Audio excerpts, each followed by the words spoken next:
More than 19,000 Americans have died in a shooting or other incident involving a gun just this year.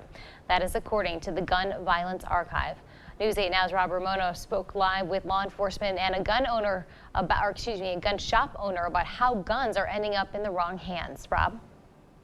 Amy, here in Wisconsin, not all gun sales require background checks, making it easier for weapons to go completely undetected.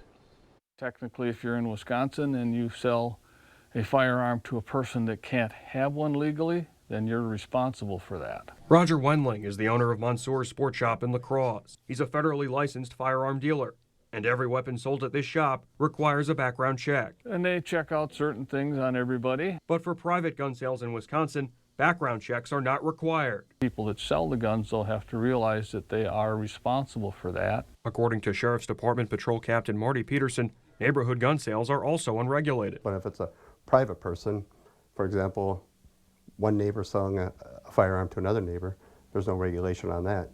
I specifically asked Peterson about what causes guns to fall into the wrong hands. A lot of times, when we have burglaries, things of that nature, or smash and grabs, we call them, out of vehicles, firearms are stolen. People generally aren't keeping those. They're selling them for a quick dollar for drug use or whatever. So if you want to be a responsible gun owner in Wisconsin, here are some tips from the Sheriff's Department and the owner of Monsour Sports Shop. 1. Make sure the weapon is stored safely and securely at all times. 2. Keep accurate records, including the make, model, and serial number of the weapon. 3. If you want to conduct a private sale of your weapon, know that you can still take it to a federally licensed dealer, like the one at Monsour's, and that dealer will conduct a background check. If they want, they can bring their gun into a dealer and they would do a background check and give it to the person that you want to sell it to. There is a cost involved in that, but it's a safety factor that you should put up with.